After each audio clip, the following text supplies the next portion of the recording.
skidding across the wet, slippery road. I tried to straighten it out, but I couldn't. After the hit on the head and the clip on the chin, this was one too many. Yeah, this is a third strike on little Mike, and I went out.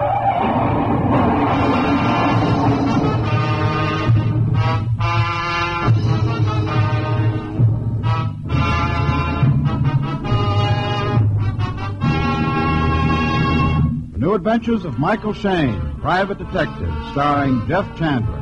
Michael Shayne, reckless, red-headed Irishman, is back again in his old haunts in New Orleans.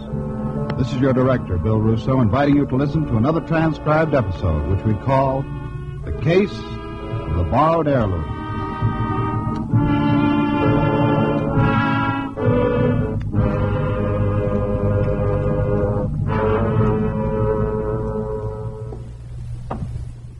Nurse. Oh, nurse. Yes, sir. I'm looking for Clarence Drake's room. I'm Mike Shayne. Oh, yes, Mr. Shayne. Mr. Drake is expecting you. His room's right down the corridor, if you'll follow me. Look, I don't know this Mr. Drake. Have you any idea why he sent for me? Well, no, he asked me to telephone a private detective for him. I found your name in the directory, so I called you. Oh, thanks. Mr. Drake pretty sick? Oh, no. No, he tripped. He fell down the stairs at his home 2 days ago, so his wife thought it best that he be brought here to the hospital for observation. This is Mr. Drake's room on the left. Okay, thanks.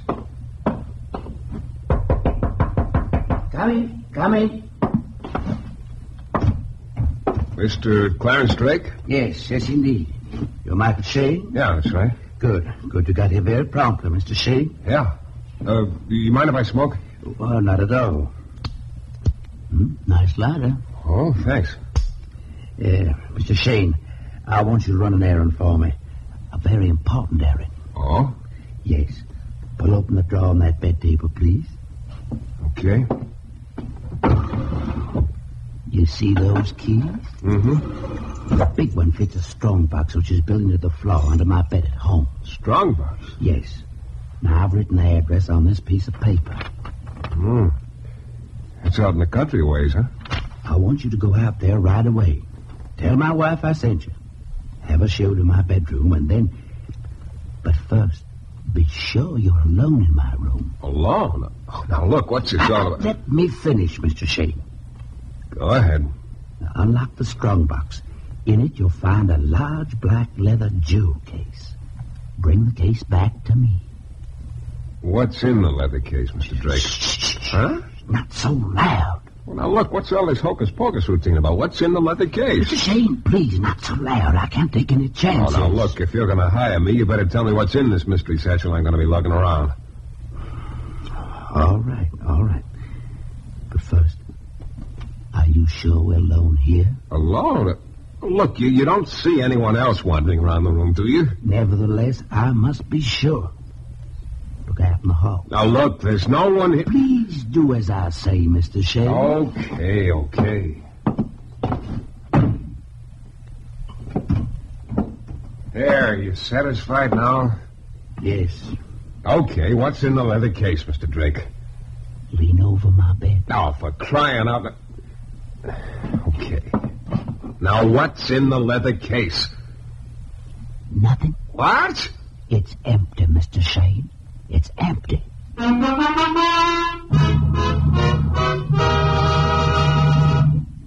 a moment, we'll return to the new adventures of Michael Shayne and the case of the borrowed heirlooms.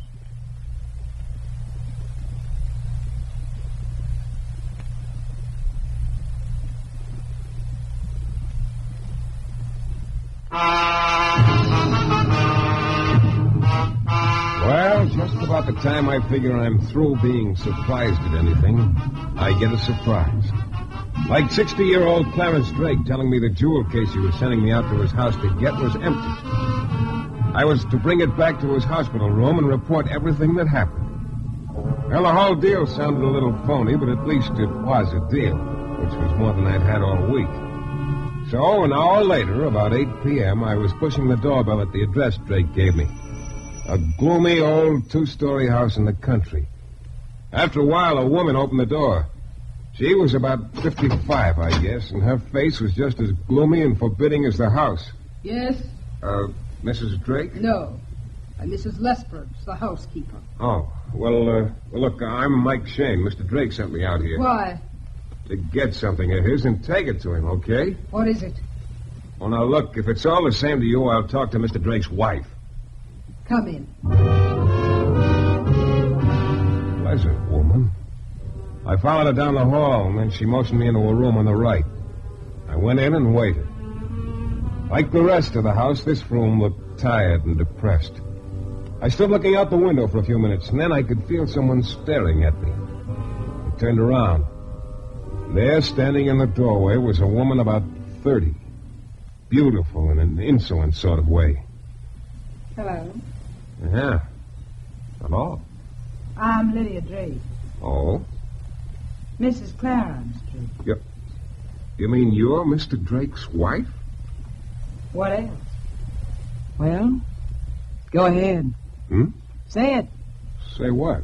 What you thinking? What I'm... Sure, young wife, old husband. She must have married him for his money. Oh, look, Mrs. Drake, I'm Married sure him you... for his money, sure. Take a look around you, Mr. Shane. This shabby room, the whole dilapidated, beaten-down house.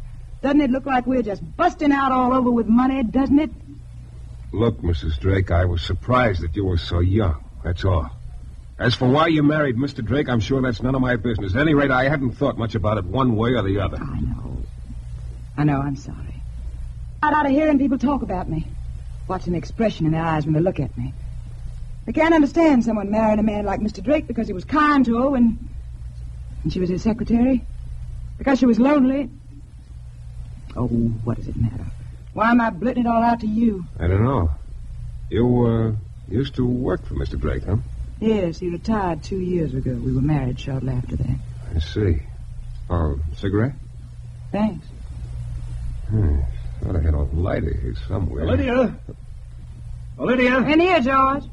Lydia, I thought you were going to... Oh, sorry.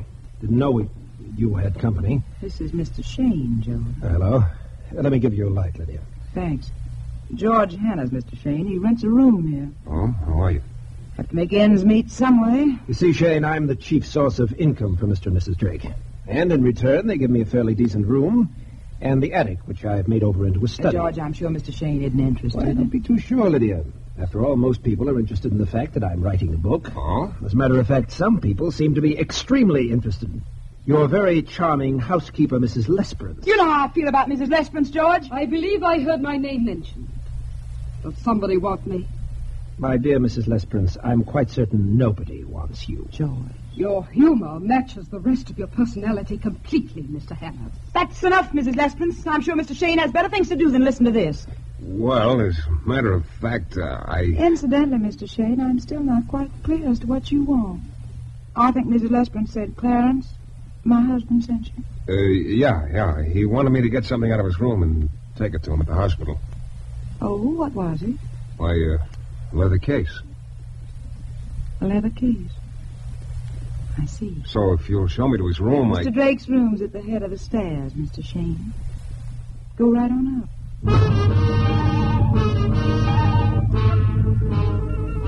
Charming little group. Well, I found the leather case in Drake's room. Yeah, it was empty, all right. I still couldn't figure out why Drake had sent me after it. I rearranged the furniture and put the leather case under my arm. Then I went downstairs. Oh, Mrs. Drake, I'm leaving now. Mrs. Drake? Miss Drake, where are you? Mrs. Lesperance? Mrs. Lesperance? What goes here? George? George? There was no answer from any of them. I poked around the downstairs rooms for a couple of minutes, but I couldn't find anyone. So I went outside. A light rain was falling. I started down the path toward my car, and then as I rounded a clump of bushes, a stick lashed out and caught me full on the shins. The pain doubled me over. Before I could straighten up again, something heavy came down on the back of my neck, and I flopped face down in the mud. I lay there stunned for a few seconds. I could feel someone grab the leather case away from me. By the time I got to my feet, there was no one in sight. I was still a little bleary, and I knew I'd have no chance of catching whoever it was, so I started walking down the path again. I got to my car, got in, and started the motor. Before I could pull away, a rugged-looking gent loomed up fast beside the car and jerked the door open. Get out. Hey, what's the big idea? I said get out. Get your hands off of me. Okay, you get out the hard way. Hey, cut it out. Now, let's have it. Have what? The leather case. Who are you? That doesn't matter. Let's have that case. Oh, look, Ape, are you the guy that clipped me a couple of minutes ago? What are you talking about? Because if you are, you ought to know I don't have the case anymore. And if you are, I got a couple of things to settle with you right now. Don't stall around, stupid. Let's have that case. I told you I don't have it. Okay, bright boy, okay. His fist drove me back against the car, and he came at me. I put everything I had into a left hook, and I connected. He bounced back a couple of yards and went down. Then I saw him fishing around in his pocket. I figured he was going for a gun, and I also figured this was no place to be any longer.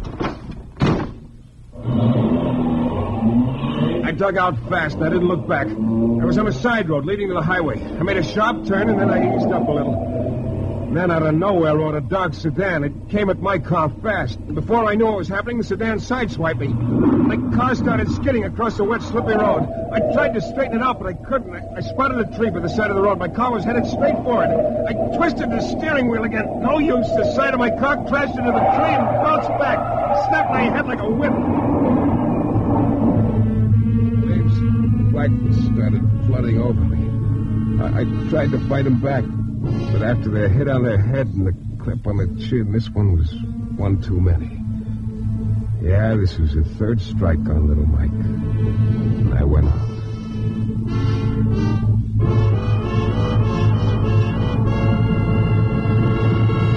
In a moment, we'll return to the new adventures of Michael Shayne and the case of the borrowed heirlooms.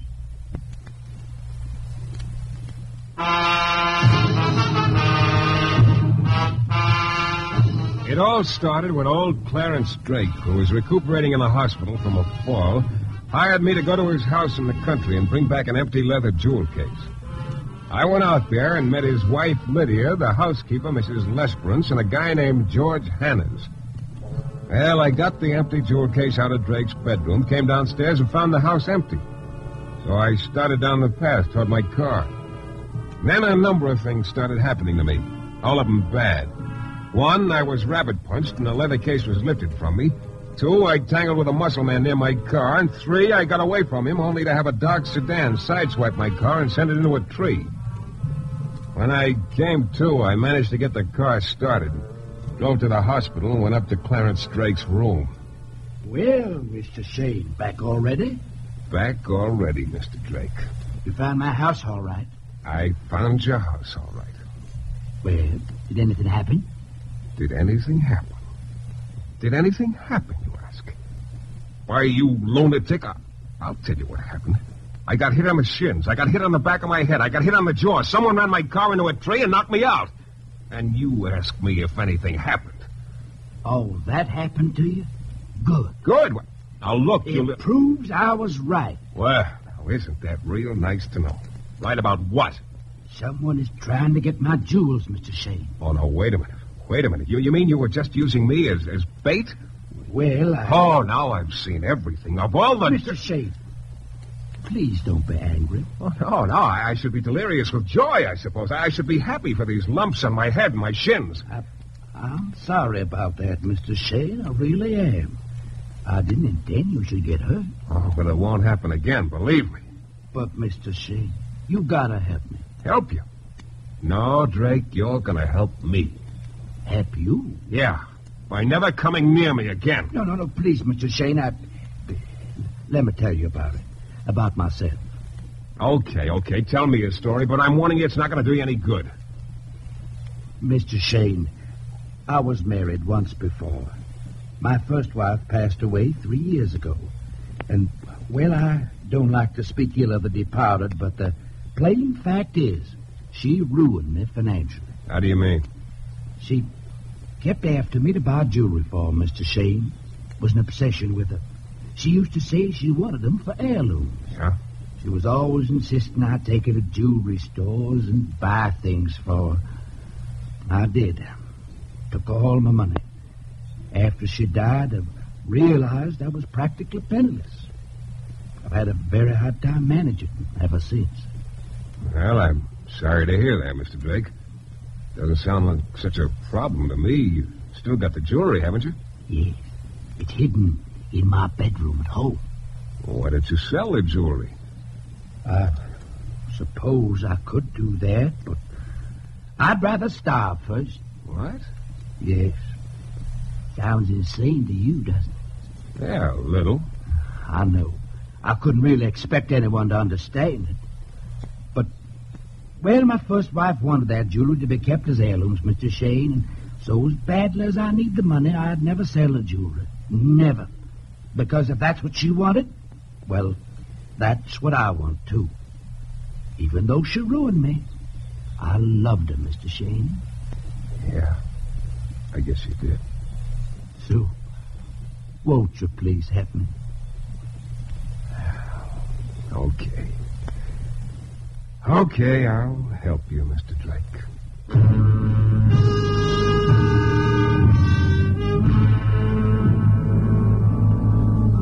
Well, I was willing to admit I ought to have my head examined for sticking with Drake. But there was something about the little guy that had gotten to me all of a sudden. I drove back to the house in the country, parked my car, and started up the path. Then I stopped. The house was dark, except for an irregular pinpoint of light that moved around in Drake's room upstairs. Somebody was in there with a flashlight. I started for the house, and then the flashlight went off. I ran up to the front door, but it was locked. I went around to the back of the house. Locked. I opened it and went in. There, standing just inside the door, was the room of George Hanna's. Well, Mr. Shane. That's right, George. What are you doing here? Why, I live here, remember? Matter of fact, I was about to ask you what you're doing here. Look, when I was out here to get that leather case earlier this evening, everybody around here disappeared all of a sudden. Where were you? Why, I went out for a walk. Yeah? You weren't by any chance the guy who clipped me in the shins and on the back of the neck, were you? Me? Hardly, Shane. Why would I do a thing like that? You could have had a reason. Or maybe you were driving that sedan that sideswiped me. My, what an imagination. You still haven't told me what you're doing. Not that it's any of your business, Junior, but Mr. Drake sent me. Oh, I see. Still running errands for the old boy, hmm? Well, when I first moved in here, he used to have me galloping around running foolish errands for him. But I finally got wise to him. He's harmless, of course, but just a little, shall we say, strange. That's interesting to know, George. Incidentally, Drake will be getting out of the hospital pretty soon. Oh? Well, that's nice. It'll be good to have the old coot around again. I sort of miss him. Yeah, I'm sure you do. I'll see you later.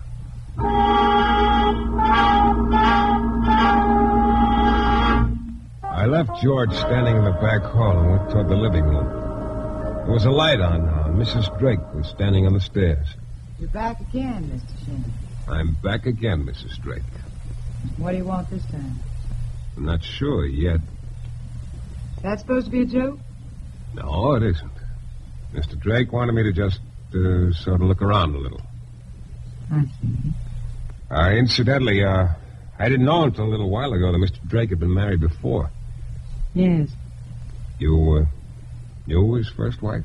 Slightly, enough to dislike her thoroughly. Oh? Charming woman, apparently threw away just about all of Mr. Drake's money. Of course, this is no concern of yours, Mr. Shane. Yeah, you're right. Well, if Mr. Drake wants you to poke around the place, go ahead. Please be brief. I will. I'm going to bed. Good night. Mrs. Lesperance. How long you been hiding behind that door? I wasn't hiding. Come on, don't give me that. All right, I was hiding. I was listening to you and Mrs. Drake. Yeah? Now, look, just what's your angle in this deal, Mrs. Lesperance? My angle? Yeah, I got a strong hunch you're more than just a housekeeper around here. You know, maybe you're the one who's after Drake's jewelry. That's right, Mr. Shane. Huh? I've been trying to get Mr. Drake's jewelry for a long time. Well, I'll be... Look, maybe you're also the one who hit me over the head earlier tonight. Why, no, Or sideswiped my car. I don't know what you're talking about, Mr. Shane. I must admit I did hire a man to try to get the jewel case from you. The big ape who jumped me at my car was your boy, huh? Yes. Okay, that clears up one little item anyway. But you better start talking right now, Mrs. Lesperance. I want a lot of answers from you. Yes. I can't keep silent anymore. even though I was sworn to secrecy. I must talk now. Sworn to secrecy? What are you talking about? I've been housekeeper here a good many years, Mr. Shane. I was here before the first Mrs. Drake died. And everything I've done has been done on her behalf. Now, look, you're leaving me way behind. Let's start at the beginning. All right, Mr. Shane. But not here. Come to my room, please. We can talk there.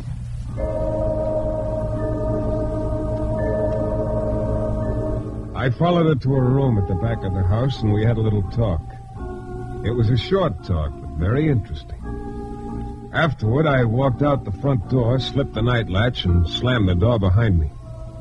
I got in my car, gunned it a couple of times, and pulled away. Made the sharp turn onto the side road, and then I stopped. Then I got out of my car and walked back toward the house. I guess I'd been waiting about 15 minutes when I saw the flashlight again in Mr. Drake's room. I eased up to the house and in the front door, turned the knob to Drake's door softly, and went in the room. Then I spotted a figure holding a flashlight in one hand and prying a panel loose with the other. Just as I came up behind him, he got the panel off, reached in and pulled out a leather jewel case. I had a strong hunch this jewel case wasn't empty. Hello, George. Shane. Finally found Drake's jewels, huh?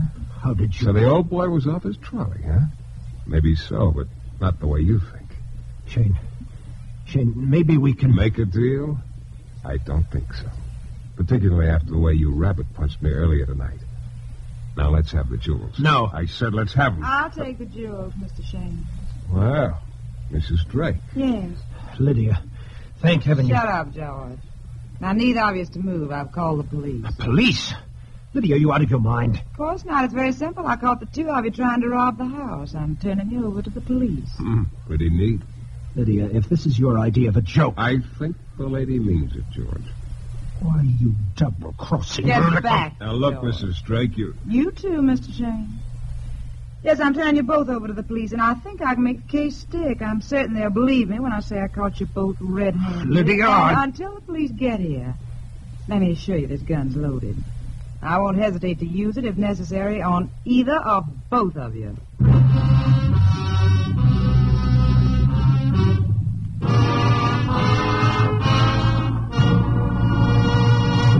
In a moment, we'll be back with the thrilling climax to tonight's Michael Shane adventure.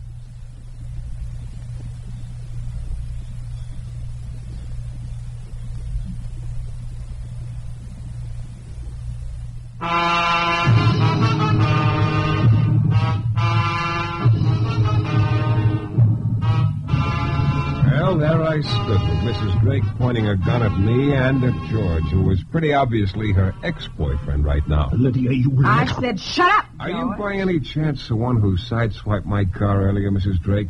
Yes, I thought you had the jewels then. Later, when George told me the case he'd taken from you was empty, I realized the jewels must still be here. All this time you've been stringing me along, while I tore this dump apart looking for the jewels, telling me what we were going to do when I found them.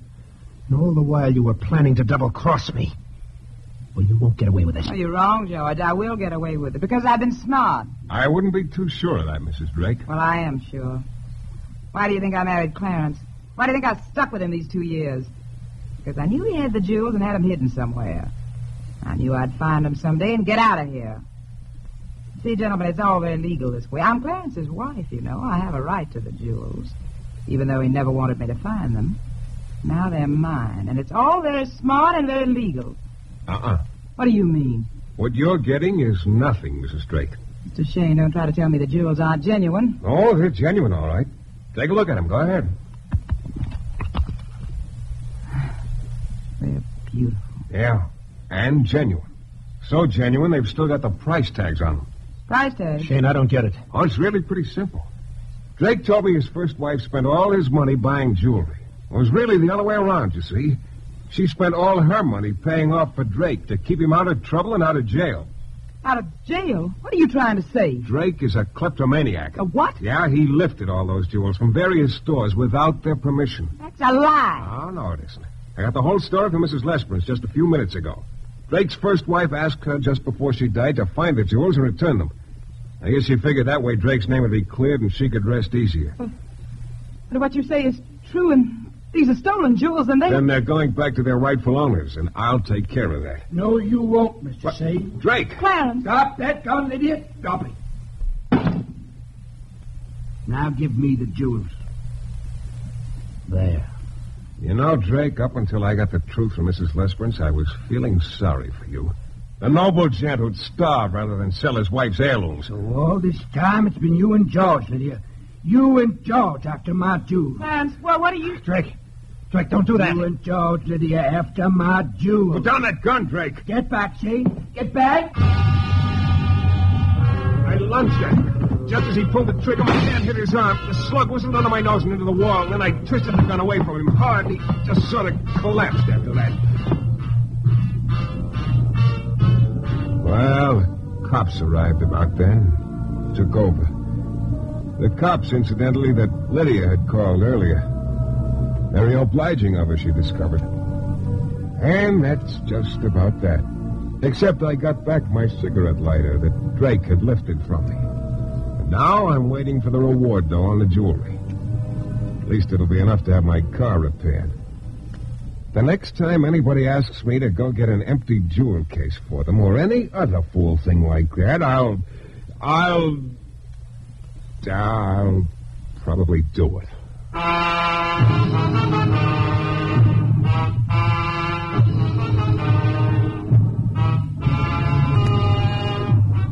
This is your director, Bill Russo, again. Our story is based on characters created by Brett Halliday and is written by Bob Wright. The music is composed and conducted by John Duffy, and Michael Shane is portrayed by Jeff Chandler. The New Adventures of Michael Shane is a Don W. Sharp production, transcribed in Hollywood and distributed exclusively by the Broadcasters Guild.